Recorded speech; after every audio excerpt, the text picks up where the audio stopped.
cada 2 minutos, uma mulher é agredida no Brasil. Para quebrar esse ciclo de violência, que pode ser tanto físico quanto psicológico, criamos o projeto Ela, um grupo de mulheres empoderadas que juntas combatem o fim de relacionamentos abusivos, assédios ou qualquer tipo de violência contra a mulher. Através de uma plataforma online, oferecemos às vítimas todas as informações e recursos necessários para que elas consigam sair de situações de abuso.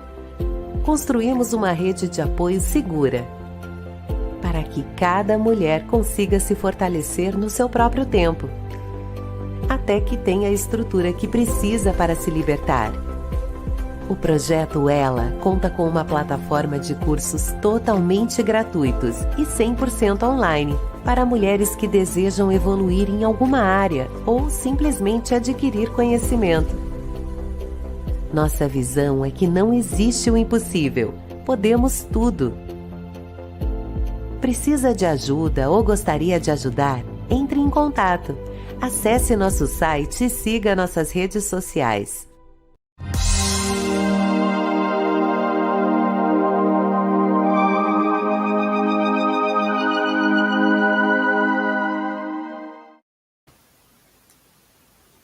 Boa noite a todos e a todas que estão aqui nos assistindo nesse momento, a quem vai nos assistir depois, porque esse evento vai ficar gravado.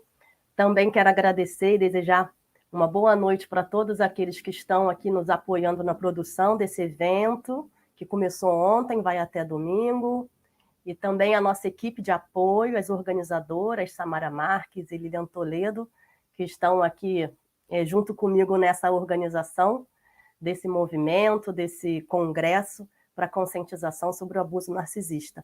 E principalmente aos nossos congressistas convidados de hoje, a doutora Júlia Barani e o doutor Gerson, que vão se apresentar em seguida. Bom, meu nome é Carla Costa, para quem não me conhece.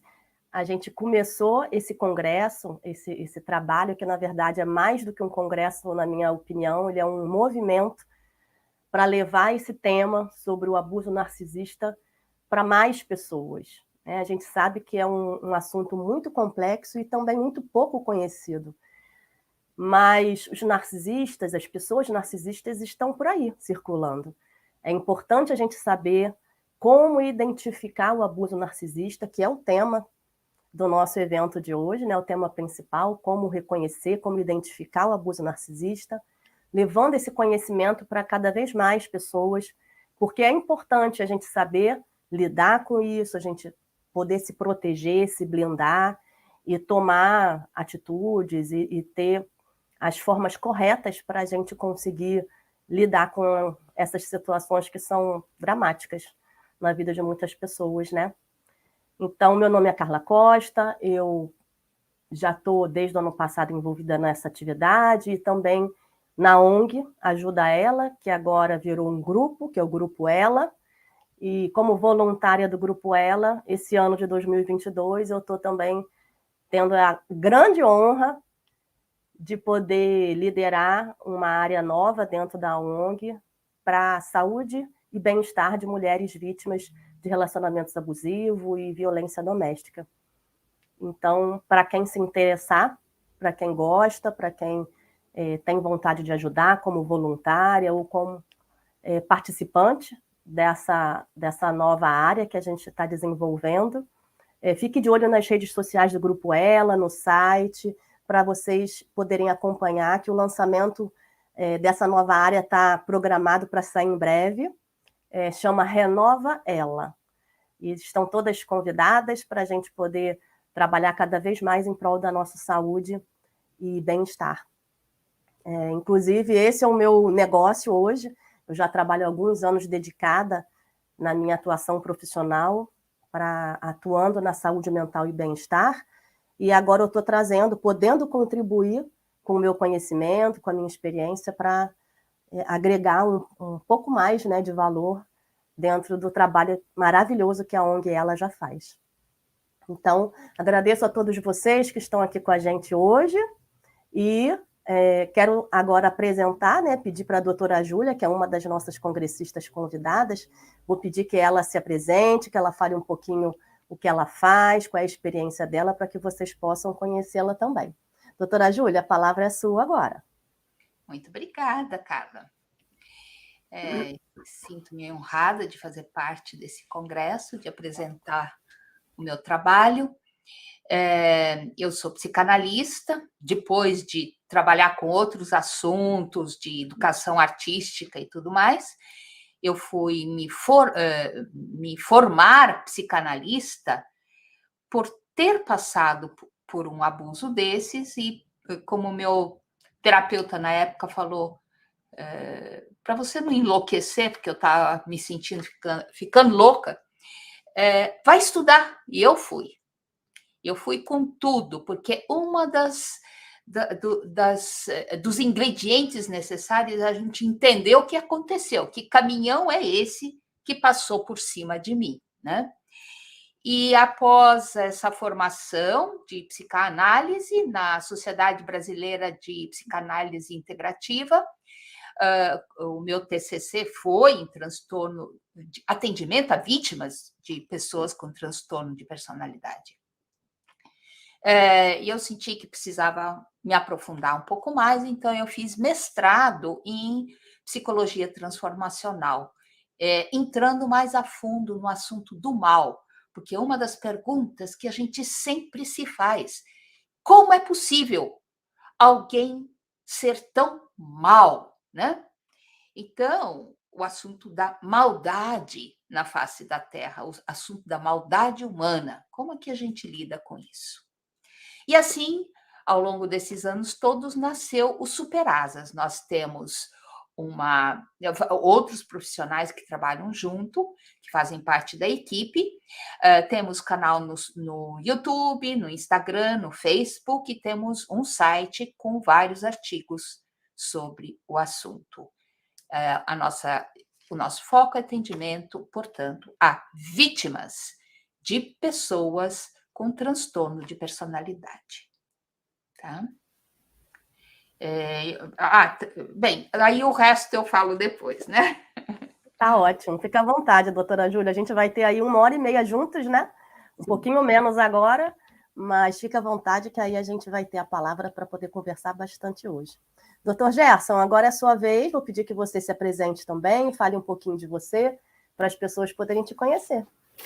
Então, muito boa noite a todos, né?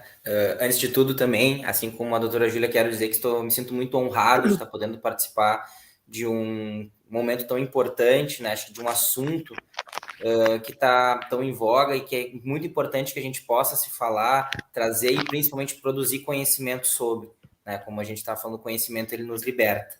Então, como vocês podem ver, né? Sim, eu sou do Rio Grande do Sul e sim, está muito frio aqui. Meu nome é Gerson, sou psicólogo, terapeuta cognitivo-comportamental. Hoje tenho grande parte do meu trabalho baseado, sim, no tratamento de pessoas com transtornos de personalidade. E a minha caminhada dentro dessa área começou na minha primeira formação, que foi na minha especialização para tratamentos de pessoas com transtornos por uso de substância, popular dependência química, que foi um nicho que chamou muito a minha atenção, porque nesse grupo de pessoas, a gente notou uma prevalência muito grande de transtornos de personalidade e isso chamava muito a atenção. O que desencadeava, o que veio primeiro, e a partir daí eu comecei a pensar como é que a gente pode estudar melhor as ações, as coisas que a gente vê, né, como acaba desencadeando, e o que acabou norteando muito da minha trajetória para estudar os transtornos de personalidade. Né? Então, logo depois também tenho formação em terapia do esquema, tenho formação em terapia cognitivo-comportamental para infância e adolescência, né? Por que esses nichos? Porque ao longo que a gente vê no transtorno de personalidade, na parte mais adulta, crescida, a gente também vai entendendo que essa constituição ela começa desde uma época muito primordial da nossa vida, desde os primeiros anos, e isso é muito importante para a gente entender o porquê das nossas relações, algo que eu quero falar bastante depois sobre como é que a gente acaba caindo muitas vezes nessas ciladas, né? E que tipo de interpretações a gente foi criando ao longo da nossa vida. Hoje atuo como psicólogo clínico na Weiner Psicologia, aqui na cidade de Porto Alegre, onde também a gente ministra e traz muitos cursos sobre esse tema, né? Então, fico muito feliz de estar podendo estar aqui hoje com vocês. Muito bem-vindo, doutor Gerson, porque a gente sabe que existe uma carência de conhecimento especializado, conhecimento mais específico para transtornos de personalidade, de uma forma geral, e quando a gente fala de transtorno narcisista, acho que ainda mais, né? A lacuna ainda é grande, né? Então, para nós, é que é um grande prazer, uma grande honra poder ter vocês aqui, pessoas profissionais especialistas, não só academicamente falando, mas também na experiência prática, que faz toda a diferença também, né? Então, doutor Gerson, eu vou pedir que você já comece, já que já teve um pouco de conteúdo, eu falei, poxa, eu acho que ele vai engrenar. Mas, de qualquer forma, fique à vontade, que aqui o nosso papo ele é muito...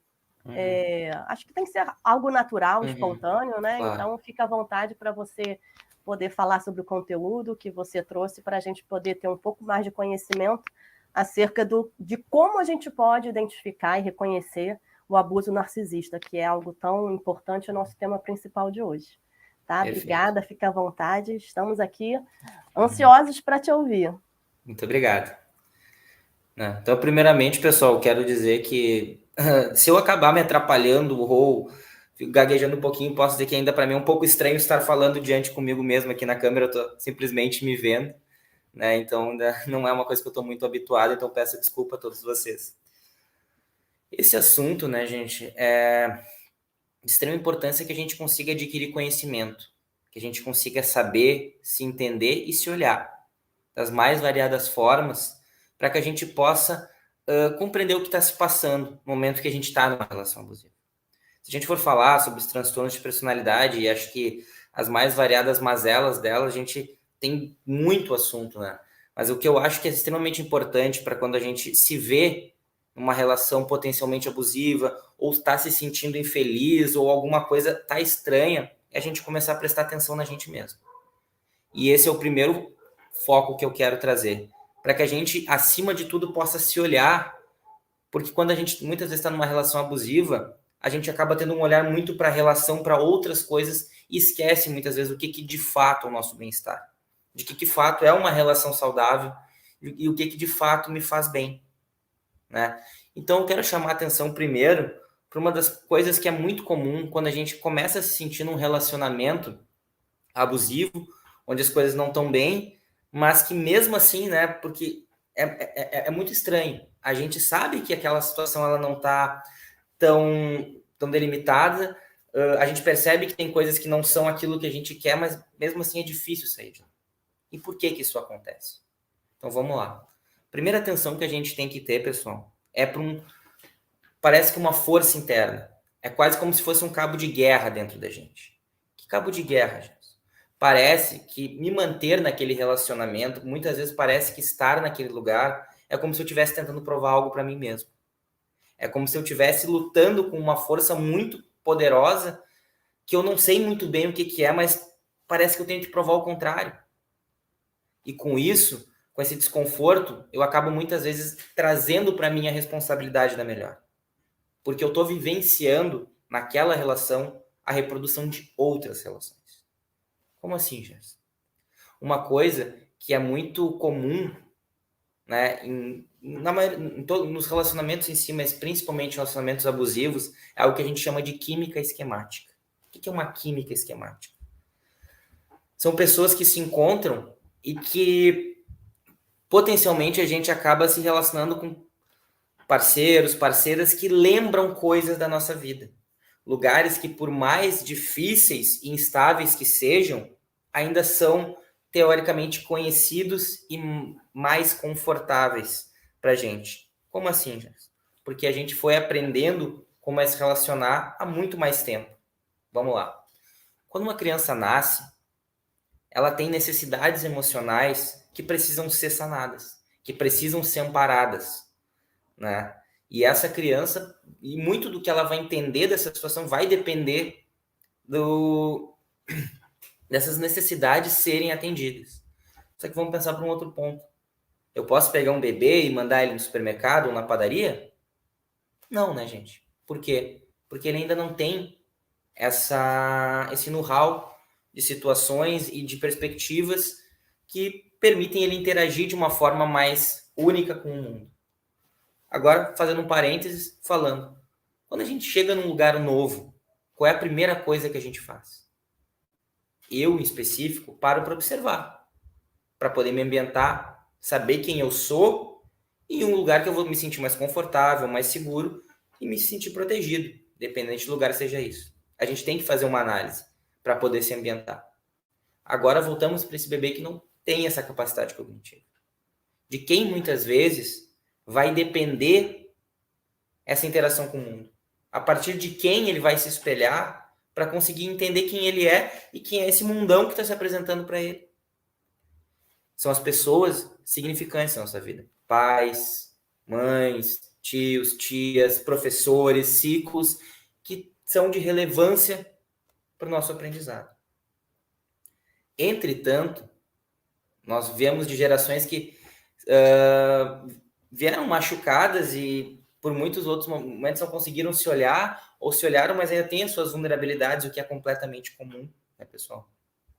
E que muitas vezes não conseguem estar totalmente atento ou conduzir o que a criança realmente precisa em termos de necessidades emocionais. Quais são elas? A primeira de todas é um vínculo seguro e estável, né? Ou, em algumas palavras, um cuidado suficientemente bom.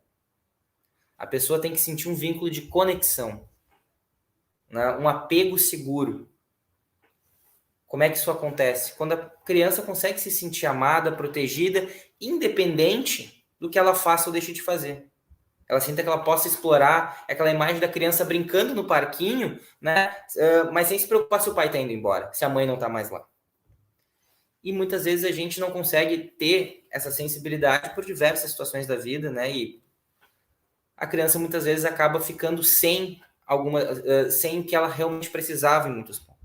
E o que isso vai gerando?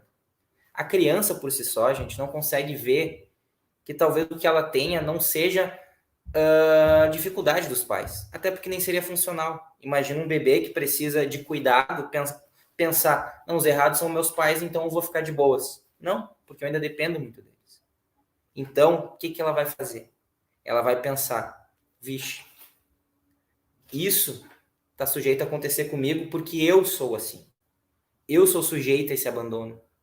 Eu sou sujeito a essa privação de afeto. Eu sou um bebê muito feio, eu sou uma criança sem qualidades suficientes para os meus pais me amarem e estarem aqui comigo em muitos momentos. E isso vai virando uma marca, característica dessa criança, que não sabe nem falar, mas que sente muito. Por quê? Porque a sensação vai ser a principal aliada. Então, se ela sabe que ela pode ficar mais tempo sozinha no quarto, vem aquela inundação de emoção, de tristeza, de medo, que vai gerar um choro. E esse choro talvez vai aproximar os pais. Né? Foi funcional nesse contexto, mas um custo bastante caro, né? Em termos de aprendizado emocional, porque isso vai se levar através da vida. Mesmo que a gente não esteja mais naquele contexto, isso fica como se fosse uma parte característica nossa. Né? Muitas vezes, até levando que a gente crie e interprete situações de outras maneiras, exatamente porque a gente sabe sobreviver nesse contexto. E aí, então, chega uma época, pessoal, que a gente começa a se relacionar romanticamente. E vem a nossa segunda grande chance de reparação dessa sensação que a gente tem da gente. E aí que entra muitas vezes esse cabo de guerra. Porque se relacionar e viver fosse simplesmente uma fórmula química ou uma fração matemática, tudo bem. De um lado, uma percepção que foi desenvolvida de mim de abandono, de não ser digno de ser amado, e de outro, eu ter alguém ao meu lado. Teoricamente, uma coisa contrabalancearia a outra. Só que não é tão simples. Porque muitas vezes as escolhas desses parceiros são justamente parceiros ou parceiras que nos lembram muito coisas que a gente já vivenciou. Por quê? Porque a gente procura o conhecido. A gente procura aquilo que teoricamente é mais seguro. Então a gente pode estar nesse relacionamento, mas essas percepções, elas se moldam muitas vezes. Se a gente não olha para elas, elas são como a água. Não interessa o recipiente que ela esteja. Ela vai se moldar naquele momento. E à medida que ela vai se moldando, essas percepções vão perdurando. E a gente sempre tentando lutar nesse cabo de guerra. De um lado, a nossa história dizendo, tu é abandonado, tu não é digno, tu não vai conseguir o amor. E no outro, eu tentando buscar evidências externas para dizer, não, eu sou sim, eu consigo. Não vai dar. E aí que entra muitas vezes a química abusadores, que tem muitas vezes uma grande dificuldade, que na sua maioria vão apresentar dificuldade de empatia, vão elevar muito o nível de culpa e vão acabar se usando muito dessa batalha interna da pessoa para estar numa posição de atendimento de suas necessidades. Por quê? Porque à medida que a pessoa se sente abandonada e alguém reforça isso em palavras, aquela sensação ela vai explodir, ela vai eclodir. E só que eu vou querer dizer para mim mesmo que isso não é verdade. E qual foi a estratégia que eu aprendi lá atrás? Lutar pelo amor dos meus pais. Dentro desse contexto, o que muitas vezes eu vou acabar fazendo? Tentar lutar por aquele amor. Até porque foi a forma que eu aprendi a me relacionar. Foi a forma que eu aprendi como era o amor. E acabo entrando numa cilada muito grande. Porque isso vai me mobilizando culpa. A culpa vai me mobilizando as emoções que eu usava lá atrás para tentar ter atenção, carinho das pessoas e que vai gerando comportamentos cada vez mais de não, eu preciso provar para mim mesmo que essa sensação não é verdadeira. Só que o que eu vou conseguindo a longo prazo? Somente provar que cada vez mais essa sensação é verdadeira, gerando um grande ciclo vicioso. Ou como a gente costuma dizer, é como o comportamento da abelha. O que é um comportamento da abelha? A abelha tem um mecanismo de defesa, que é o ferrão. Só que o ferrão da abelha, toda vez que é utilizado, mata ela. Então a gente já começa a pensar como funciona esse mecanismo de defesa. Daí se a gente for parar para pensar por que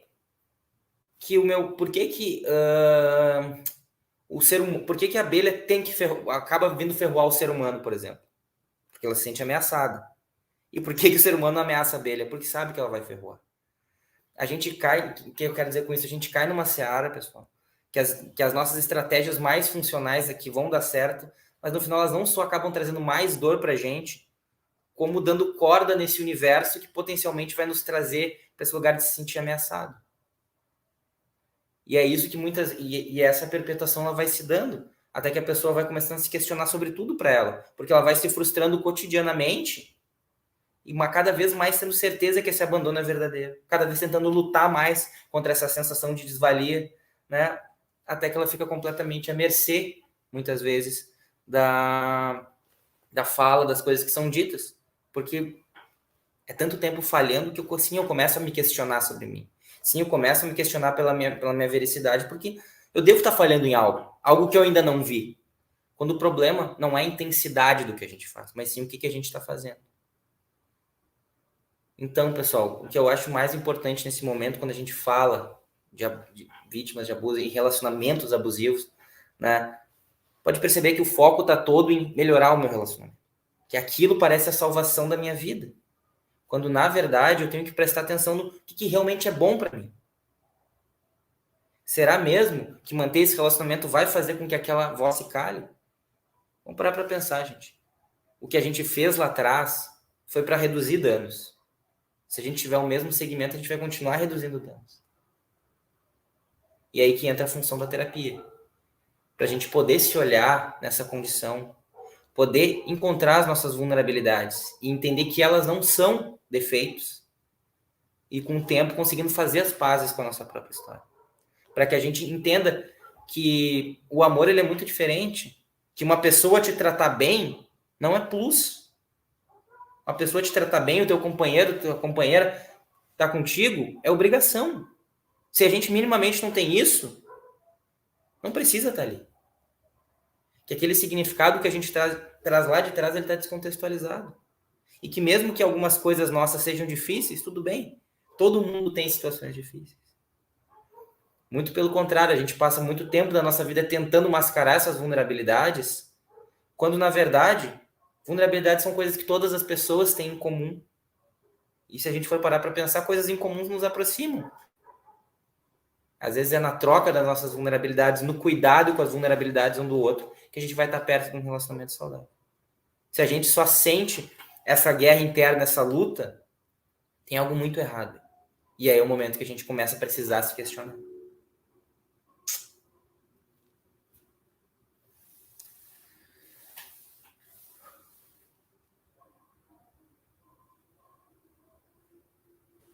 Muito bom. Obrigada, doutor Gerson, pelo a sua fala. Achei muito interessante o conteúdo que você trouxe, que traz essa reflexão interna, né? Muitas vezes a gente olha muito para fora e tenta identificar o perfil, né, ou as características externas, e a gente pouco olha para nós mesmos, né? Então, resumindo assim um pouco daquilo que você falou, que você trouxe aqui como um conhecimento bastante valoroso para todos nós, pelo menos na minha opinião, eu entendi duas coisas que seriam bem síntese do que você trouxe. Uma é que acaba que a pessoa abusadora, ela é como se fosse um alimento para aquilo que a pessoa, aquelas dinâmicas internas que já estão, né, desde tempos atrás, normalmente lá na primeira infância, dentro da pessoa. Então a pessoa ela meio que procura inconscientemente, é claro, né, alimentar aquela culpa, aquele conflito, tudo aquilo que ela conhece bem, porque foi a forma como ela se percebeu no mundo, como ela interagiu, né, nas relações principalmente familiares, como você trouxe, né, as pessoas mais próximas.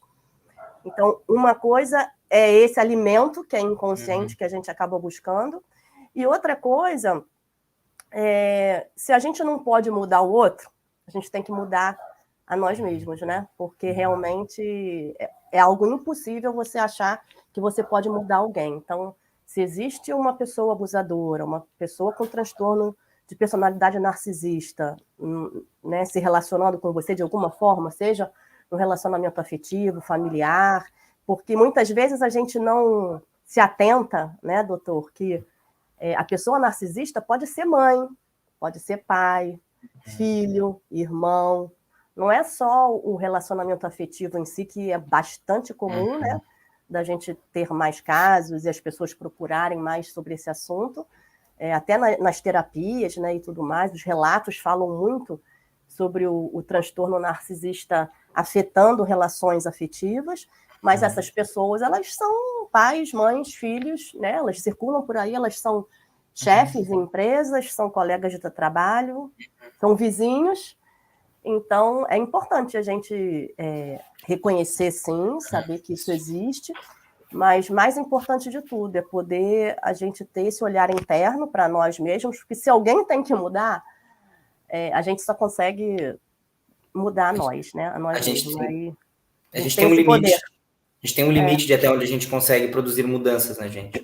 Se a gente extrapolou esse limite, né, e as coisas não andaram, é sinal de que outra pessoa não deu 50%. Se essa pessoa não deu 50%, quem não merece essa minha dedicação é ela. Sim, com certeza. Muito interessante aí o conteúdo que você trouxe. Agradeço, doutor Gerson.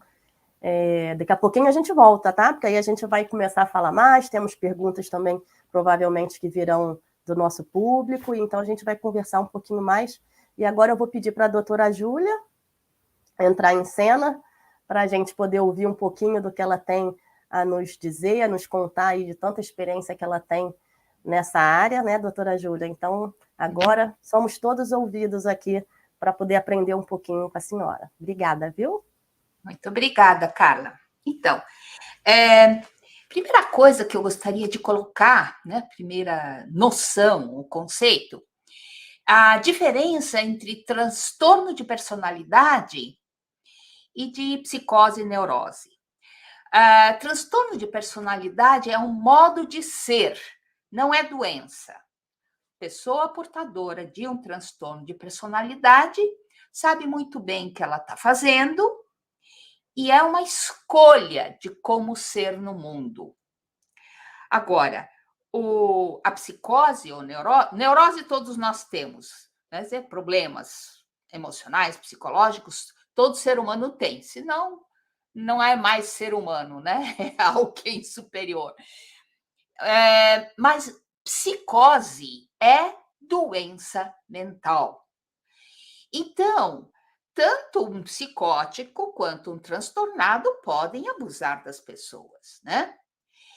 E o importante é você distinguir. Se for psicótico, interna, manda para, né, psiquiatra para se tratar, né? Agora, se for um transtorno de personalidade, não tem cura. Até hoje, não se encontrou cura real para essas pessoas. Elas são, elas gostam de ser o que elas são ou não querem mudar, não têm coragem de mudar. E, principalmente, uma categoria entre os transtornos de personalidade é a pior de todas, né? No DSM-5, ele é chamado antissocial e Robert Harris chama de psicopata. E a Donna Anderson chama todos os transtornos de personalidade de sociopata. E eu gosto muito dessa definição dela, dessa denominação dela, porque inclui vários transtornos de personalidade. Todo transtorno de personalidade causa sofrimento.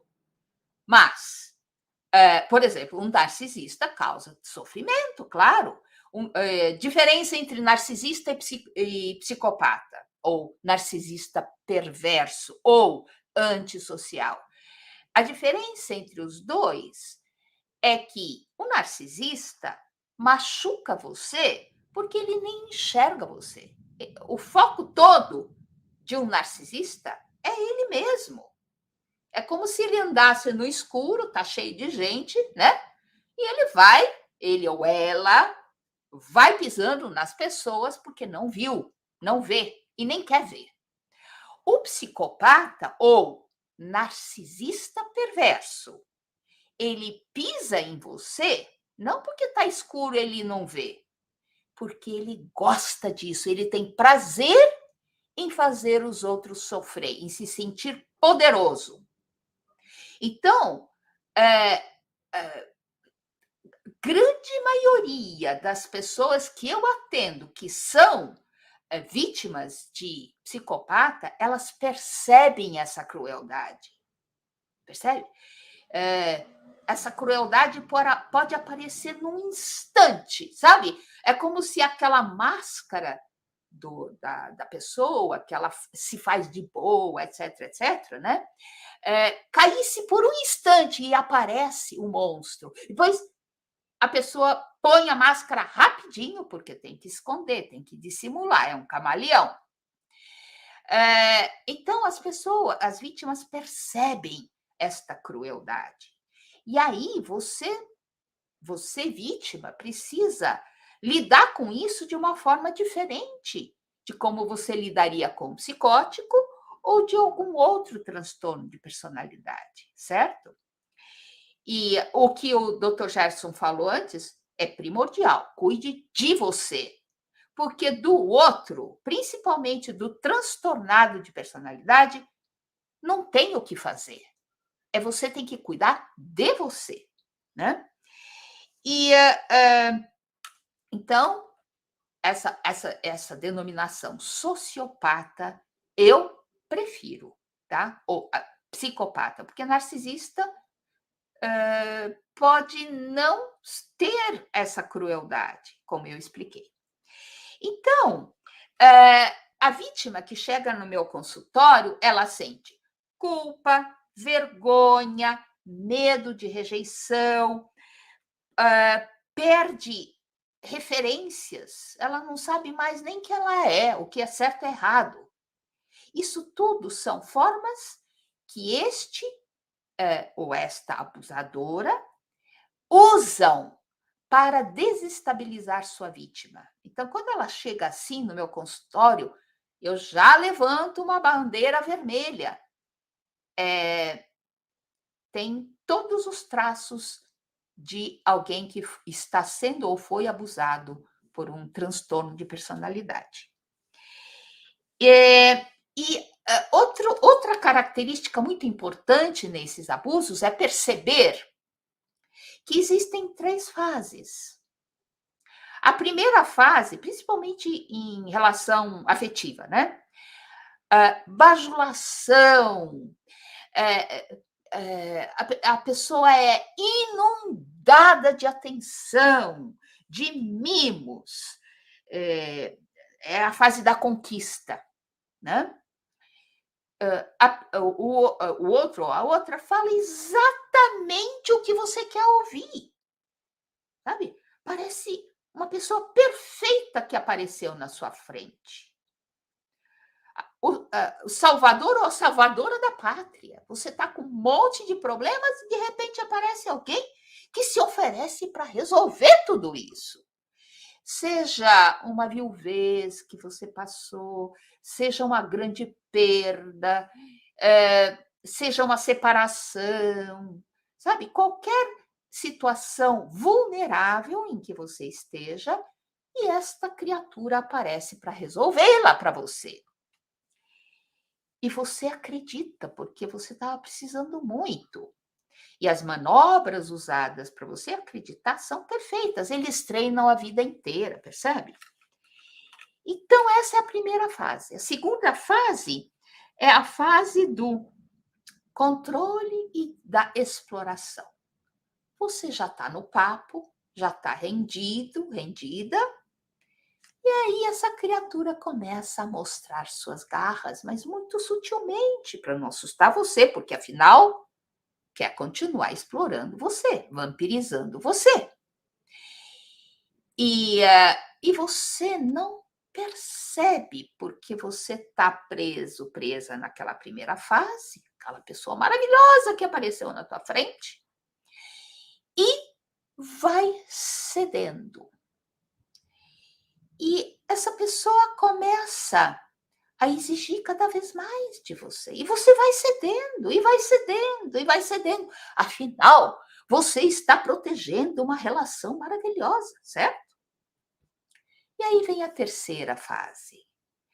Quando, provavelmente, você já entregou tudo, a pessoa já pegou tudo de você, começa a depreciação e caminha para o descarte.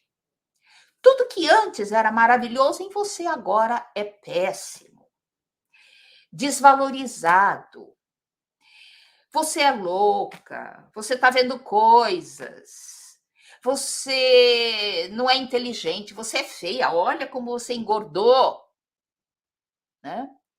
E coisas desse tipo. Olha, você se tornou impotente, né? E a mulher fica lá, ela que fez. E muitas vezes a própria mulher deu remédio para esse cara para ele ficar impotente, percebe? Eu atendi pessoas assim, com esse relato. E então é a fase da depreciação, destruição e descarte. E muitas vezes essas fases se repetem. Ah, tem mais alguma coisa para explorar dessa pessoa. Então volta para a primeira, aí em seguida a segunda e a terceira. E fica nesse vai e vem, vai e vem, vai e vem. Isso não acontece só em relações afetivas, isso acontece, por exemplo, com uma mãe que faz isso com os filhos. Na frente dos outros, é uma mãe exímia, exemplar, a santa mãe. Mas vai ver o que acontece em casa. Ela tortura seus filhos e ai deles chorarem quando o papai chegar em casa. E a criança engole tudo aquilo, porque ela não pode revelar para o pai o que de fato acontece quando ele não está em casa, né? E a criança, então, vai crescendo assim. No trabalho, eu já ouvi muitos relatos de chefes, de parceiros, né, colegas de trabalho, fazendo isso com os outros. Rouba as ideias, apresenta como suas, e aí você que é desqualificado, percebe? E muitas vezes você tem que sair daquela empresa porque lá você já foi destruído, a tua reputação e tudo. Inclusive, essa é uma das armas que eles usam, né? Difamação.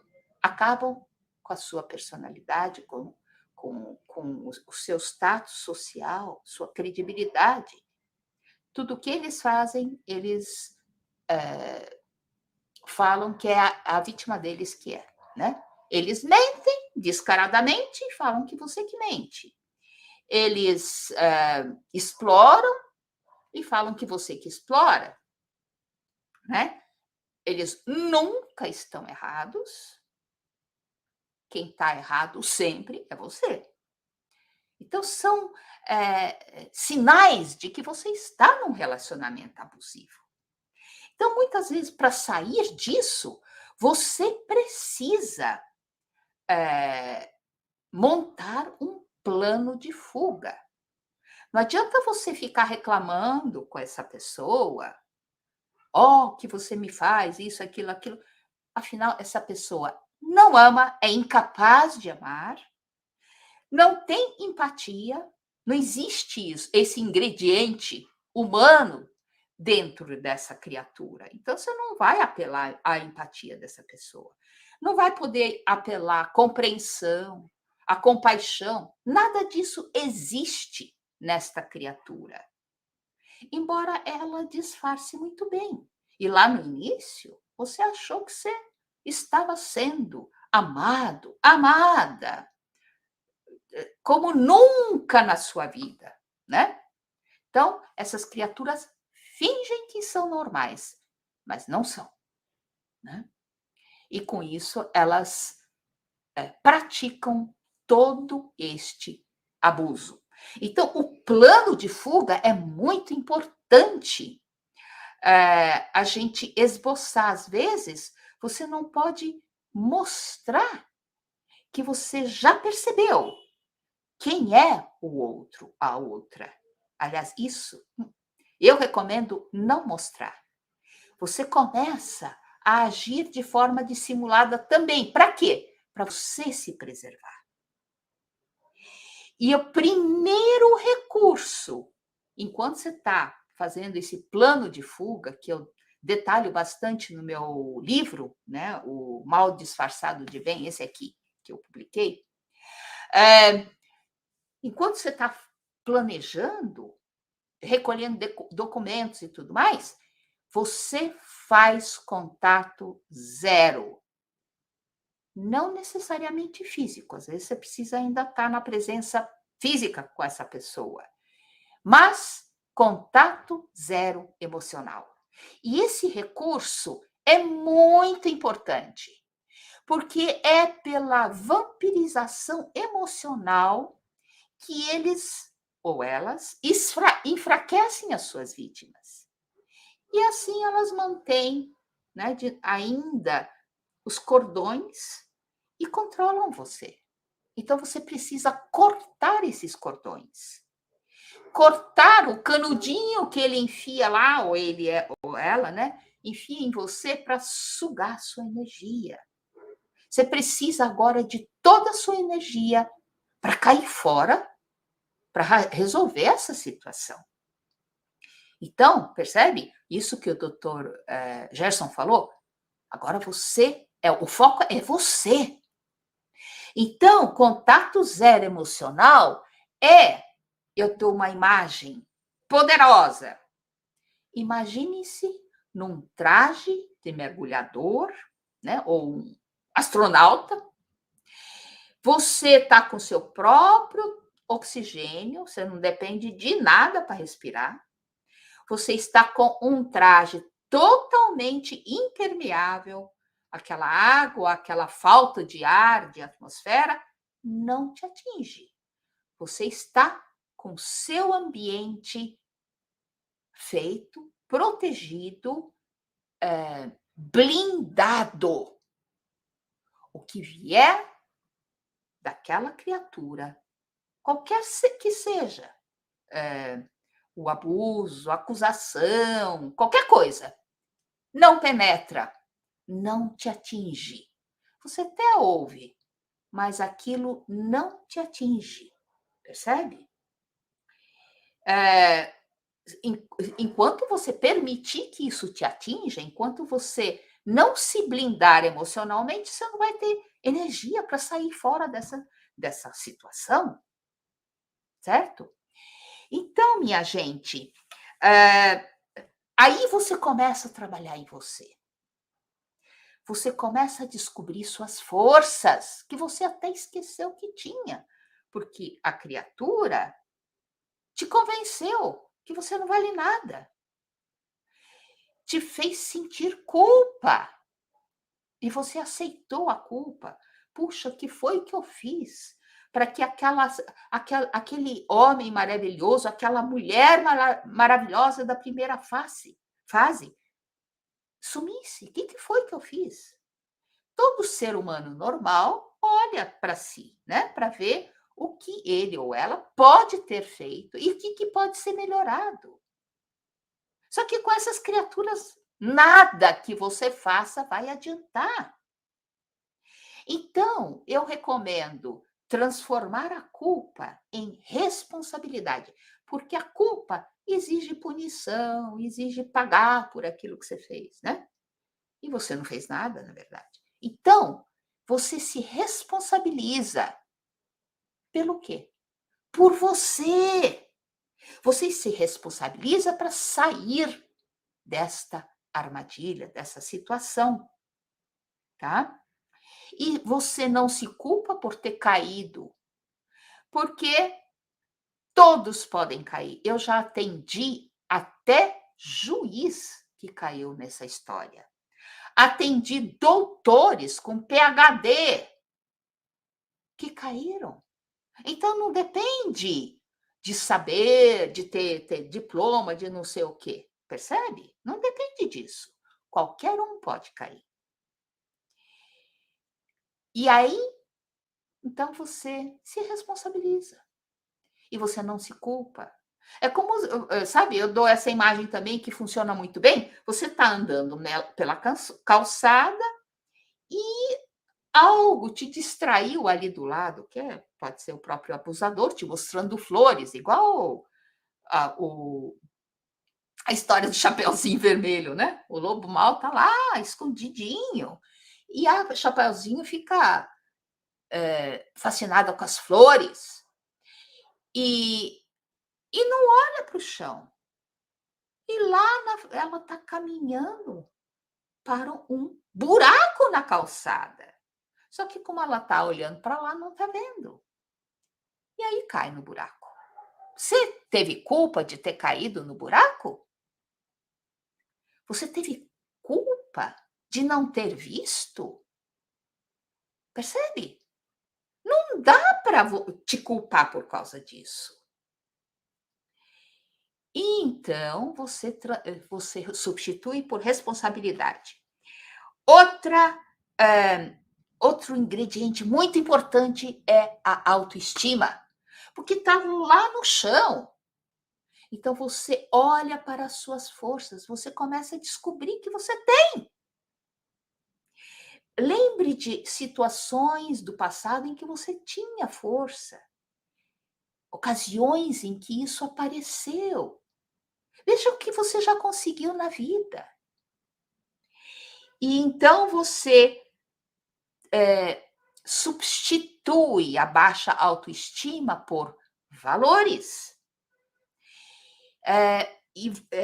Você substitui a vergonha, que também a pessoa abusada sente. A vergonha de ter caído, de ter feito o que essa pessoa não iria fazer, não fosse induzida, levada pelo transtornado, né? Então, você substitui a vergonha por autoamor. Você começa a se amar. Gente, não dá para amar o outro se você não se ama primeiro. Você não pode dar aquilo que você não tem. Então, você começa a aprender a se amar. E com isso, o amor não julga. Percebe? E aí você vai deixando a vergonha. Porque quem se ama não fica se condenando, não fica se julgando. Quem se ama cuida de si, cura-se e vai em direção a uma nova vida. E por fim, você adquire conhecimento sobre estas pessoas transtornadas, você aprende a nomear as coisas, que a gente, às vezes, não tem nem palavra para dizer o que aconteceu com a gente, né? E na falta de profissionais, como nós já levantamos, né? Poucos profissionais realmente entendem desse assunto. E você, então, ressignifica o modelo de amor, o modelo de relacionamento que você provavelmente construiu na tua infância, como o Dr. Gerson falou, né? E assim, você caminha para uma nova vida. Você atravessa o deserto, porque lá do outro lado do deserto tem um oásis, mesmo que você não acredite que tenha. Mas se você não parar de andar, você chega lá.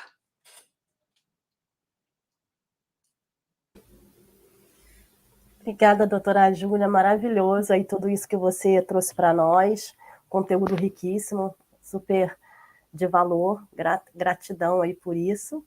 E aí eu queria fazer até assim um comentário, trazendo o gancho sobre a questão da culpa, né, que você trouxe também, e aí pensando o quanto a culpa, que é um padrão já, como o doutor Gerson colocou, muitas vezes já é uma dinâmica interna da vítima, né? O quanto essa culpa ela pode impedir a pessoa de reconhecer que ela está sofrendo um abuso narcisista. Porque, na verdade, a pessoa é como se fosse... A pessoa fica cega, não consegue perceber, até porque qualquer relacionamento abusivo, quem está sofrendo, passando, já é complicado da gente conseguir identificar, né? Quem está passando sabe que é complicado, quem está de fora muitas vezes percebe coisas que a gente que está ali envolvido não consegue perceber. Mas eu imagino que essa dinâmica da culpa seja um grande véu, trazendo essa cegueira, vamos dizer assim, para as pessoas não conseguirem perceber que elas estão lidando com uma pessoa com esse tipo de transtorno. É isso mesmo, doutora? É isso mesmo. É a culpa, e eu sempre falo, a gente deveria tirá-la do nosso vocabulário, sabe? E substituir por responsabilidade. Porque responsabilidade é algo construtivo, a culpa é destrutiva. Uhum. Né? Doutor Gerson, vamos abrir aqui agora o momento do debate. Eu não sei se você gostaria de comentar alguma coisa sobre o que a doutora Júlia trouxe, ou sobre essa questão da culpa, que também tem a ver com o conteúdo que você falou hoje também. Sim, não, é muito interessante tudo isso que a doutora Júlia traz, né? Porque mostra um passo a passo extremamente significativo e detalhado das sensações que vai se descobrindo, né? E cola exatamente com tudo isso que a gente estava falando, que vai se criando esse duelo. No início é aquela coisa, meu Deus, achei a solução para aquilo na qual eu venho batalhando toda a vida, né? Eu consegui, eu realmente consegui, agora estou satisfeito. E a gente, para manter isso, entrega o mundo, entrega a vida, entrega tudo que a gente tem, o nosso mais valioso, que é a nossa saúde mental. Né? E concordo muito com a questão da responsabilidade, porque a gente se culpa, a gente sente dor, a gente não tem culpa daquilo que nos foi causado, mas a gente tem responsabilidade com o que a gente faz agora. Porque pode não parecer, mas a gente tem o poder para mudar essa situação. Isso. Eu até queria aproveitar que a gente está falando sobre culpa e responsabilidade, trazendo aí essa definição, né, para a gente entender que são coisas distintas, para a gente também falar um pouquinho sobre fraqueza e vulnerabilidade, que muitas vezes também a gente confunde os termos e acha que é a mesma coisa, né? Vocês queriam comentar algo sobre isso? Sim, isso é muito importante que você trouxe, porque todos nós somos vulneráveis. E esses predadores, eles detectam as nossas vulnerabilidades e nos tocam ali. E vulnerabilidade não quer dizer fraqueza. A vulnerabilidade é um ponto sensível. Por exemplo, para uma mãe de verdade, filho é um ponto vulnerável. Mexeu no filho, mexeu na mãe, a mãe vira uma leoa. Né? Então, para outros pode ser, por exemplo, subsistência um ponto vulnerável. Eu tenho medo de não dar conta de pagar minhas contas. Né? Isso não é fraqueza, mas é um ponto sensível. Então, para algumas pessoas é muito sensível, né? Então, se o predador percebe isso, ele ou ela pode atacar ali, né? Então, fraqueza a gente trata com responsabilidade, buscando se fortalecer naquilo. Vulnerabilidade, não. O que nós devemos fazer com nossas vulnerabilidades? Nos proteger. É um ponto sensível, portanto, eu não vou permitir que ninguém bote o dedo ali, né? Então, a atitude é diferente. E dentro desse espectro, ter fraquezas e vulnerabilidades não é ter defeitos, né? Não é um defeito nosso. São construções que a gente foi adquirindo e que muitas vezes foram importantes para nós. Eu entender que daquele ponto eu sou menos apto, né? Muitas vezes fez com que eu desenvolvesse estratégias de enfrentamento para poder superar. Desde a escola, poxa, eu não sou tão bom em matemática, é importante para mim saber que eu sou vulnerável nesse ponto para eu poder me desenvolver. Né? Eu acho que acabam se tornando fraquezas no momento que a gente não se reconcilia com isso. Se quando eu começo a pensar nesses pontos, a palavra que me vem na cabeça é autocompaixão, né? Que é a sensibilidade e a dor ao sofrimento, a sensibilidade, a dor e o sofrimento, mas também a responsabilidade em preveni-lo e fazê-lo melhor. Porque o momento que a gente não aceita aqueles pontos que, ok, né? Quando uma pessoa diz que não está tendo interesse, na boa, eu posso não estar tendo interesse naquilo mesmo. E aí? Por que eu tenho a obrigação de sempre ter que estar interessado? Por que eu tenho a obrigação de sempre ser a pessoa mais responsável do mundo? Eu também tenho meu direito de adoecer, eu também tenho meu direito de enlouquecer às vezes. E quando a gente não está em paz com isso, a gente acaba ficando muito mais suscetível às pessoas mexerem. Porque qualquer coisa pode acabar tocando a gente nisso e a gente querendo criar uma redoma que, na verdade, ela é muito mais interna. Porque acaba não deixando que a gente se reconcilie com partes da gente. A gente não é uma coisa ou outra, a gente é um todo. Então, eu sou a pessoa que tem muita facilidade com umas coisas e dificuldade com outras. E o que eu faço? Nas minhas dificuldades, eu tento melhorar, eu tento ser o melhor possível nelas. E minhas potencialidades, possivelmente, vai ser de onde eu vou sobreviver, onde eu vou transitar em maior parte do tempo. Mas não quer dizer que isso sejam coisas ruins. Eu vejo, sabe, assim, interessante como o ser humano tem dificuldade de diferenciar essas palavras como a gente está fazendo aqui, né? Vulnerabilidade é diferente de fraqueza, que é diferente de defeito, que é diferente de erro, que é diferente de falha, sendo que a gente trata tudo no mesmo balaio, a gente joga tudo na mesma caixinha como se fosse tudo ruim e coisas que são negativas e que prejudicam a gente, né? Eu vejo muito isso, eu trabalho fazendo mentorias na área de saúde mental, então as pessoas trazem muito, né? Eu vejo o quanto a gente confunde todos esses conceitos e fica muito se autocastigando, né? E várias dinâmicas aí de culpa, enfim, acabam surgindo um pouco, né, como consequência disso.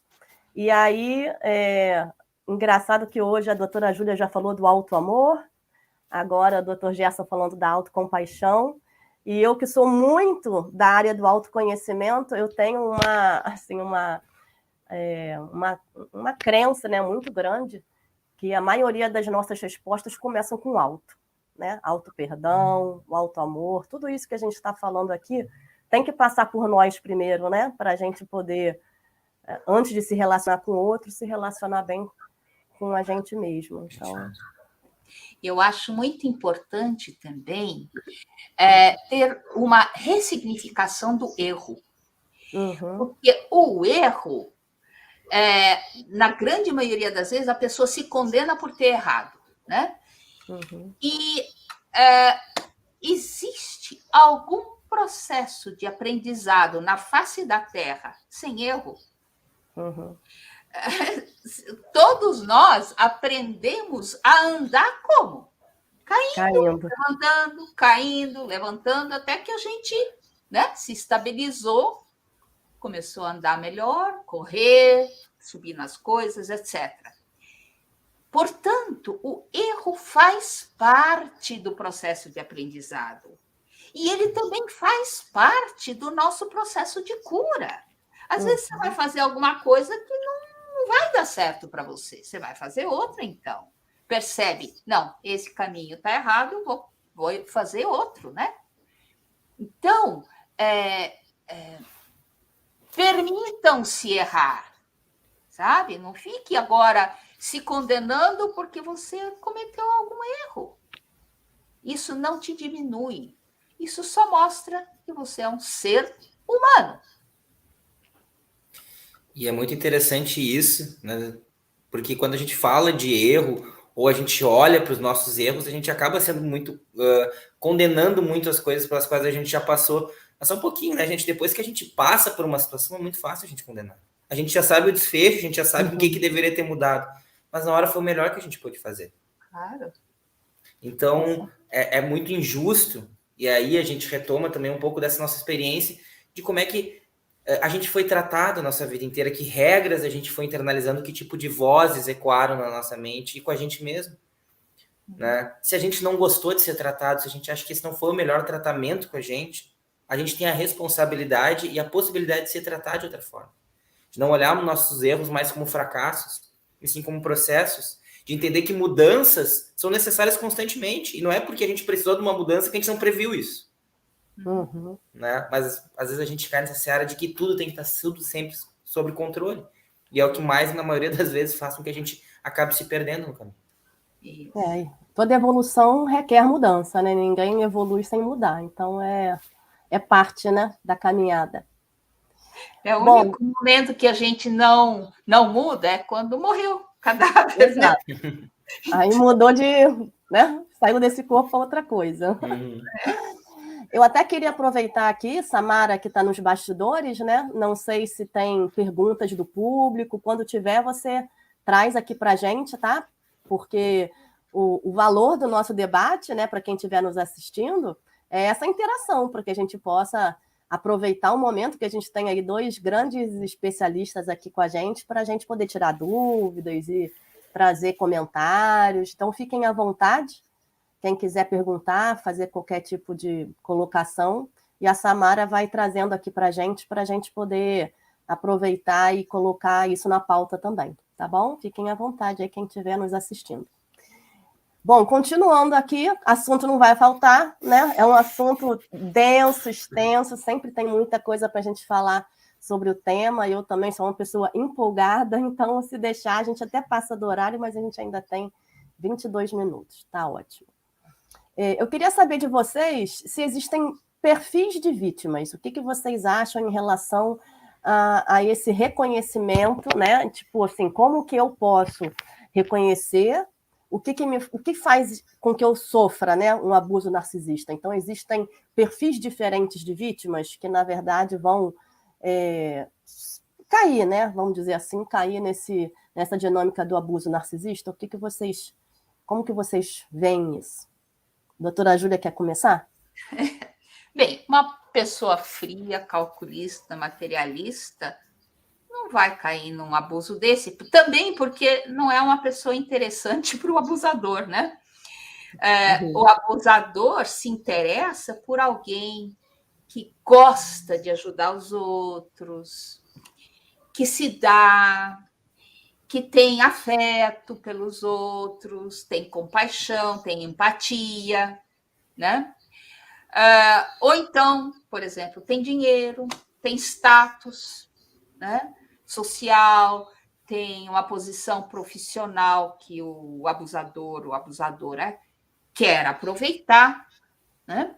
Então, os perfis variam bastante, porque o abusador ou a abusadora estuda antes a sua vítima, né? É igual um predador. Se o predador não conhecer muito bem como a caça dele funciona, né, ele vai ficar sem jantar. Então, o predador humano, ele também vai fazer isso. Ele vai estudar muito bem a sua presa, né, a pessoa que ele quer caçar, para poder dar o bote certeiro e ser bem sucedido na sua caça. Então, pode ser que com essa vítima ele está interessado no dinheiro que ela tem, com a outra ele está interessado, ele ou ela está interessado nos favores sexuais que essa pessoa possa lhe dar. Com uma outra, então, status social, né? Pode ser simplesmente divertir-se, né? Ficar brincando de gato e rato com a pessoa. Isso, eles adoram jogos. Então, os perfis de vítimas são diferentes, né? Cada um vai dar alguma coisa para essa pessoa. Mas eu imagino, não sei, seria interessante vocês darem a visão de vocês, que talvez as pessoas mais emocionalmente mais abertas ou mais sensíveis, talvez essas sejam alvos mais fáceis, né? Foi o que eu falei, né, no início. Uma pessoa fria, calculista, não vai ser interessante para uma criatura dessas, né? Sim. Acontece muito, né? E alguns estudos mostram que perfis, por exemplo, de autossacrifício, de busca de reconhecimento, né, de subjugação, eles acabam se conectando mais vezes com isso, porque na maioria das vezes são estratégias que a gente adota para se sentir emocionalmente suprido. Isso. Né? E aí, quando a gente tem essa necessidade, alguns transtornos, até mesmo transtornos de humor, pode deixar a gente mais vulnerável, mas características muitas vezes de busca de reconhecimento, aquela pessoa que cresceu em cima de um afeto muito condicional. Eu só te dou isso se tu me der isso em troca. Então a gente acaba tendo essa visão muito de que eu só vou ser merecedor daquilo se eu tiver de pronto atendimento para aquela situação. E de pronto atendimento, como a doutora Júlia falou, e a gente vai ter, meu Deus, resolvi meus problemas. Então eu tenho que estar ali. E no momento que para, a frustração é muito grande. A gente sente que deixou o sol escapar da nossa mão, né? Então vejo muito essa característica de pessoas que passaram por famílias às vezes mais frias, um pouco mais críticas e que tiveram uma aceitação muito condicional. Então eu vou trazer uma provocação aqui para vocês de se é mito ou verdade. Porque a gente vê alguns estudos, né, sugerindo que, pelas estatísticas, existem mais homens narcisistas do que mulheres narcisistas. Aí eu queria saber qual é a percepção de vocês sobre isso, se vocês sabem de algum estudo ou alguma outra fonte mais atualizada, porque a verdade é que a gente sabe que existem, sim, muitas mulheres narcisistas, mas essa proporcionalidade é algo que a gente ainda não tem muita noção, né? E como que vocês estão vendo isso? Porque já que a doutora Júlia atende bastante, né, vítimas, então provavelmente já deve ter alguma estatística até própria, né, da sua própria experiência, doutor Gerson também, com treinamentos. Então, assim, acho que a experiência de vocês acaba complementando bastante para a gente chegar a essa conclusão. Se é mito ou verdade? O que vocês acham? Existem mais homens narcisistas do que mulheres? Essa é a pergunta. Olha, os homens, normalmente, não denunciam um sofrimento desse. Eles costumam sofrer calados. E a mulher não. A mulher sai falando, fala com as amigas e procura terapia. Agora, no meu consultório, eu tenho muitos homens. Porque eu coloco isso também nos meus vídeos, né? Sempre enfatizo, tanto homem quanto mulher podem ser vítimas. E nós, então, nós sabemos da estatística pela vítima, porque a criatura não vai procurar ajuda. Se ela vem para o nosso consultório, é para adquirir mais armas para manipular melhor, né?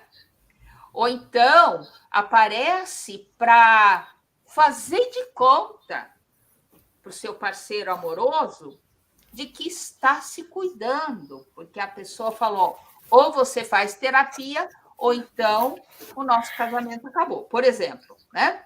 E a pessoa vai lá e finge que está fazendo terapia. Mas isso é muito raro. Eles não vão. Para que eles vão querer mudar se eles se sentem o topo do mundo? Né? Não. Nós, seres humanos normais, somos bobinhos, a gente tem sentimentos, né? Somos fraquinhos. Eles são a raça superior, é assim que eles pensam de si mesmos, né?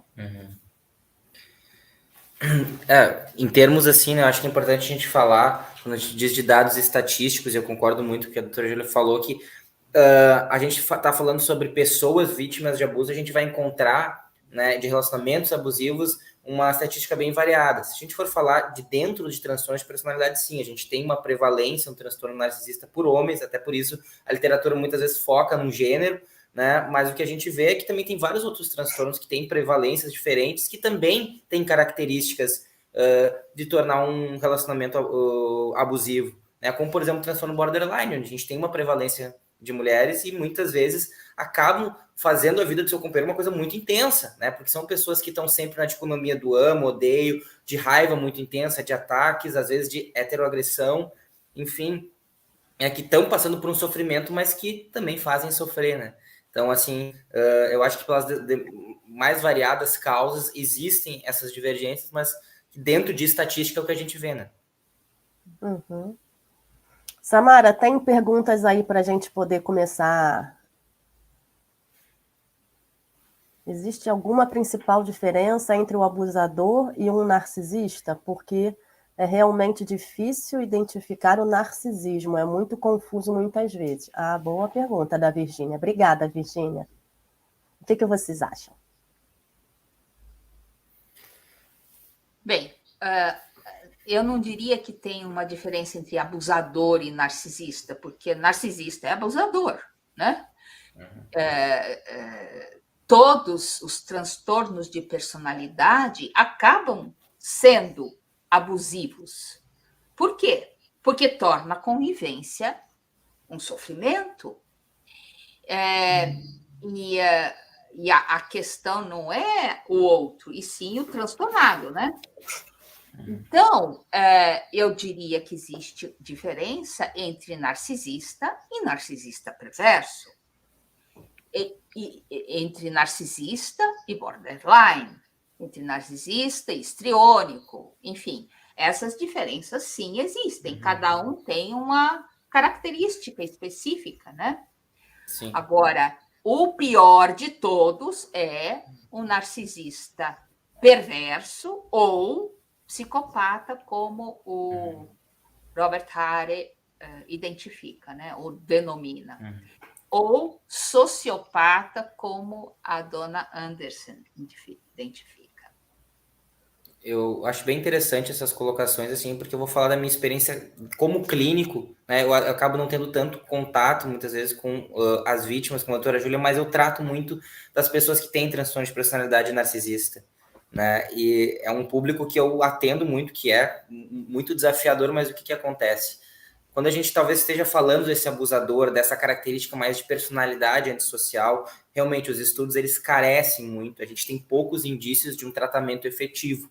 O que se faz, na maioria das vezes, é talvez tentar trazer para essa pessoa que ela vai estar se dando muito melhor, sendo adaptável no ambiente, né, do que fazer com que ela se conscientize de que isso não é o melhor. É tentar mostrar que, aquela velha frase, se malandro soubesse como era bom ser honesto, era honesto por malandragem, né? Agora, pessoas do transtorno narcisista, nos seus graus diferentes, a gente, no tratamento, nota muitas vezes uma essência muito frágil. Porque apesar daquele peito, daquela coisa que passa, que ele só se vê, a gente vê pessoas muito feridas e muito destruídas por dentro, né? Que às vezes não percebem que estão passando, como a doutora Júlia colocou muito bem, adorei essa analogia, de estar caminhando no escuro, não é que ela queira te pisar, ela não percebe que ela está fazendo isso.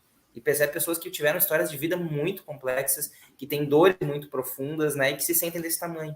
E tentam, através dessa imposição, muitas vezes tiveram que usar essa estratégia predatória de aparecer para sobreviver no contexto. Hoje, extremamente desadaptada e causando um grande problema para as relações. Mas eu acredito que dentro do tratamento seja muito isso. Sim. Uhum.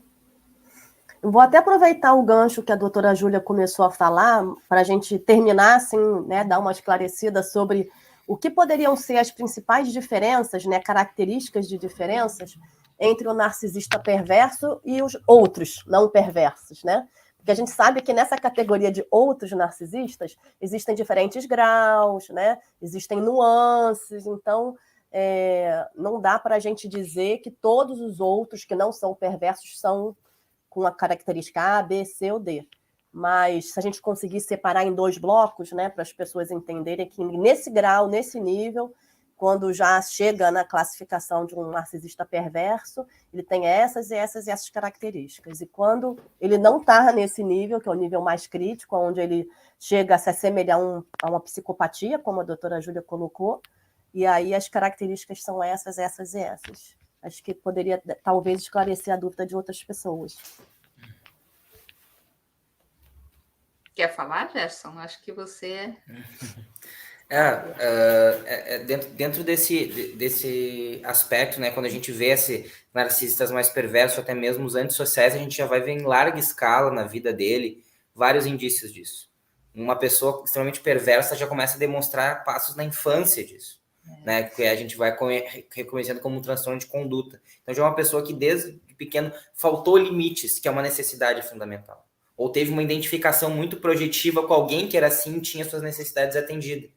Mas é uma pessoa muito intolerante à frustração e que acredita que o mundo é o parquinho dele e que as coisas têm que servirem a ele da maneira com que se apresentaram a vida toda, né? Foi uma falha de limites. Então, uma pessoa que lá na infância já mentia, que muitas vezes maltratava animais, que batia, que se impunha, que usava dessa coisa física ou dessa lábia para adquirir aquilo que ele conhece. Vai desenvolvendo uma crença de eu sou autônomo forte, os outros são enganáveis e frágeis e meu futuro é grandioso. Né? Esse acho que é o grau mais elevado quando a gente vê, que é como eu falei, é muito mais de adaptação e tentar enquadrar muitas vezes essa pessoa dentro de um meio, né, para perceber, cara, quando eu trabalhava com pacientes com transtorno por uso de substância, era uma grande parte, né? Se a gente for ver as estatísticas, 80% dos pacientes com transtorno de personalidade antissocial ou narcisismo mais perverso tem pelo menos tem transtorno por uso de substância. E aí eles usavam essa malandragem mesmo, assim, cara, podia ver, eles estavam na pior situação, tu vendeu teu carro, tu vendeu tua casa, tu tá ruim, mas eu tô bem, né? e a gente se sentava, cara, será que esse realmente é o melhor caminho para ti? Né? Então, de vezes que, claro, aí num outro nicho, mas que o trabalho foi que o traficante parasse de usar o próprio produto. Né? De tentar tornar a situação mais adaptável, porque é muito difícil que essa empatia seja explorada, que isso tenha... Até porque talvez ter empatia na história dessa pessoa era completamente ruim, né, em alguns outros momentos. E outros graus do narcisismo, que até é colocado assim, tipo, de graus menores de perversidade até graus de extrema inconsciência das atitudes, né, a gente vai percebendo por uma centralização das coisas, por uma necessidade daquela satisfação, né, de estar em voga, de estar aparecendo naquelas coisas, de ter sucesso profissional. Geralmente são pessoas que têm sucesso profissional, que se colocam, que se projetam como pessoas muito fortes, muito grandiosas, mas que lá na essência, quando a gente vê em consultório, são pessoas que precisam daquilo, que se ficam sem aquilo, elas são quebradas por dentro. Né? Mas que então assim, é um medo tão grande se deparar com aquilo que elas passam por cima de tudo para não ter que encarar. Uma arrogância também, né? Uma arrogância assim extrema. Sim. Né? Aí é que na terapia de esquema a gente fala muito como os nossos modos criança. Aquela criança interna que ficou pelo caminho, né? E está buscando desses modos para tentar atingir, hoje de uma maneira mais refinada, aquilo que eu quero. Então o narcisista, muito ele, às vezes ele é parecido com aquela criança birrenta. Né? Eu quero.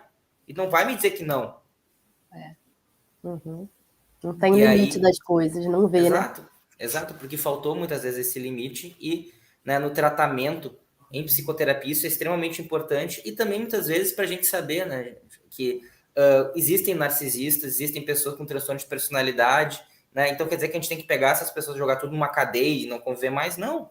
É possível que a gente tenha, que a gente possa conviver desde que a gente ponha limites nessas relações. Isso, claro. Os limites são muito importantes. Olha, uma vez eu conversei com uma senhora que foi, uma psiquiatra, que foi visitar um presídio no Canadá só para psicopatas. E ela disse que foi falar com o diretor do presídio, puxa, o senhor não deve dormir à noite, né? E ele falou... Eu não dormiria. bem. Mas por quê? Porque eles sabem entre si o que o outro é capaz, eles se respeitam. Olha só. Então, olha o limite dado ali, né? Eles sabem o que eles podem fazer e o que eles não podem. Que é muito diferente em presídio misto. O psicopata no presídio misto toma conta de todos, domina todos. O que ele faz fora, ele faz lá dentro. E muitas vezes perturba um prisioneiro comum a se remendar e, por boa conduta, sair, né? Perturba, atrapalha, né? Porque o interesse dele não é esse. É continuar fazendo o que ele gosta de fazer, que é sugar os outros, controlar maldade. Os outros, jogos. Maldade. Né? Então, um psicopata, ele sempre mata, eu digo, sabe? O pior de todos é o serial killer. Esse mata fisicamente. Mas o psicopata, esse mais sutil, mais sofisticado, mata emocionalmente. Isso que precisa ser cuidado, né? Então, outra coisa que eu gostaria de falar, eu não lembro, acho que na França que isso acontece. Quando uma pessoa é diagnosticada com transtorno de personalidade narcisista perverso, ela é monitorada pelo serviço social. E isso, né, a pessoa sabendo que ela está sendo monitorada, ela já vai pensar 3 vezes antes de fazer alguma maldade, né? Porque ela vai sofrer as consequências. E é a mesma coisa que a gente faz em casa com o filho psicopata, né? Disciplina rígida. Não adianta falar, filho, não faz isso que a mamãe vai ficar triste. Aí que a criança vai fazer, né? Então, não faça isso, porque senão você vai ficar sem o teu celular, por exemplo. Pronto. Aí a criança não vai fazer, porque é algo que vai atingir a ela, percebe? E com isso vai limitando o alcance que essa pessoa poderia ter de causar dano, né? E até dificultando também, né? Tornando mais difícil, são as barreiras, né? Sim. Samara, temos mais perguntas, mais coisas que a gente possa trazer do público para a gente, né? Faltam poucos minutos aqui para a gente encerrar.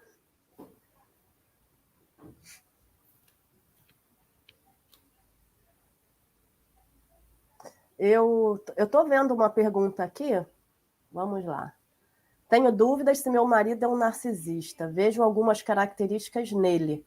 Como ter certeza se ele se negar a fazer terapia?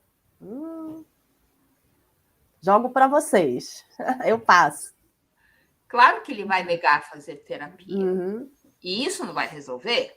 E muitas vezes eles enganam tão bem o terapeuta que nem o terapeuta descobre que é, né?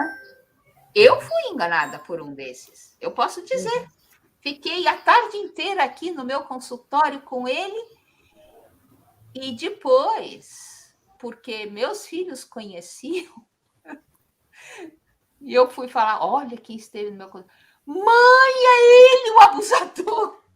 Porque eles conheciam a esposa dele. Enfim, isso acontece. Então, o que nós precisamos fazer? Identificar o que você está sofrendo. Todos aqueles indícios dos quais eu falei no início, se você se enquadra em algum desses, comece a você cuidar de você. Se ele for narcisista, perverso ou não, isso vai aparecer com o tempo, mas você não vai permitir que ele te destrua. Eu acredito muito, né, que é muito interessante quando a gente vem essa fala, e aí eu fico pensando se é narcisista, se não é, qual é, e aí eu concordo muito com a doutora Júlia fala. Ok, pode ser que seja, pode ser que não seja, pode ser que esteja características narcisistas, pode ser que a vontade dele esteja sendo imposta à sua e isso tenha te feito sofrer. A questão agora é o que você pretende fazer.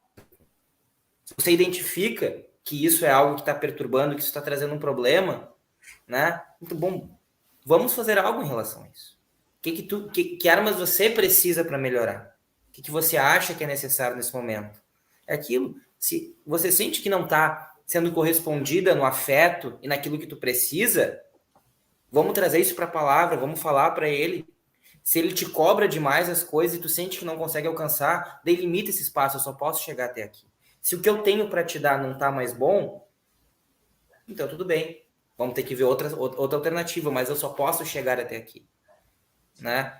Encontra seu limite, porque a gente tem o nosso e não é problema nenhum. Analisa se eu estou sendo claro a expressão das minhas necessidades e cuida de ti assim, se impõe dentro dessa relação. E se aquilo que tu trouxer não for o suficiente, então a gente tem indício que pode ser ou não narcisista, mas talvez não seja um relacionamento que seja bom para você. Uhum. Independente do nome que se dê, né, da classificação que seja, qualquer relacionamento que seja abusivo, tóxico, né, é diferente daquilo que a gente merece, porque todo mundo merece ter relações saudáveis, né? Uhum. Então, é como se a gente poderia até já partir para um fechamento, aqui uma palavra final, porque já deu 8h30, né? Então o nosso horário está estourando. E eu fico, então, com essa palavra final, porque faz todo sentido com aquilo que eu trabalho, com aquilo que eu acredito, que é a gente olhar para essas questões de relacionamento abusivo, trazendo como uma lição para a nossa vida, olhar menos para o abusador, para aquilo que ele faz, e mais para nós. Porque a partir do momento que a gente identifica, que a gente reconhece que a gente está dentro de uma relação dessa, é hora da gente fazer um movimento para sair disso. Porque senão a gente fica olhando muito para fora, muito, né, reclamando, vamos dizer assim, porque a pessoa faz isso, a pessoa faz aquilo, mas a gente também não está fazendo nada por nós. Então isso é super importante, né? Eu acho que fica como aqui a minha mensagem para a gente olhar mais para a gente. A partir do momento que a gente identifica que não está bom, é hora da gente montar o plano de fuga, como a doutora Júlia trouxe, e com muita calma nessa hora fazer a coisa certa para que o plano seja bem sucedido, e aí as coisas vão ter um desfecho, a gente espera que bem sucedido, e assim a coisa se liberta, né? Sim. Queria passar a palavra para a doutora Júlia fazer um encerramento, deixar uma mensagem final para o nosso público, doutora Júlia, já agradecendo também a participação, muito obrigada, foi ótimo o nosso bate-papo, e fica à vontade para ir dar sua mensagem final. Sim, transforme-se de vítima em sobrevivente, porque vítima não se cura, não se recupera, a vítima fica se penalizando. E quando você se responsabiliza por sua vida, por sua cura, por sua reconstrução, você não é mais vítima. Você é uma sobrevivente. E sobrevivente reconstrói. Muito bom. Obrigada, doutora Júlia. Doutor Gerson, quer deixar sua última mensagem para a gente poder levar aí alguma palavra sua para a nossa noite, que com certeza fez bem para muita gente aqui no nosso papo. Eu imagino que sim. Então, o que eu queria dizer, pessoal, é que não tem nenhum problema em, às vezes, eu dizer primeiro eu, segundo eu, terceiro eu e depois o outro. Às vezes a gente tem tanto medo de reconhecer o nosso próprio valor e a nossa própria importância que acaba esquecendo o que é realmente importante para nós. Né? Então, se valorizem, busquem o conhecimento, vão atrás, não deixem de falar aquilo que vocês sentem. Não deixem que colhem um cartaz no rosto de vocês com uma palavra como fracasso e simplesmente virem ela ao contrário para fingir que isso não existe. Porque ao mesmo tempo que as pessoas não vão identificar o que vocês estão sentindo, vocês vão estar lendo isso constantemente e se sentindo dessa forma. Falem, tragam, façam as pazes com aquilo que vocês têm de mais vulnerável e se valorizem. Não tem problema nenhum em a gente dizer primeiro eu, segundo eu, terceiro eu. Tá bem? Obrigada, doutor Gerson. Agradeço a todos vocês que estiveram aqui participando com a gente, dedicando 1h30 do tempo de vocês. A gente sabe que não é fácil, né? Todo mundo aqui tem outras tarefas, outras demandas na vida. O nosso tema de amanhã é consequências do abuso narcisista e a visão da neurociência. Então, não percam, amanhã é o nosso 3º dia de congresso, aqui no mesmo canal, às 19 horas. A gente espera vocês. E obrigada. Até lá. Boa noite a todos.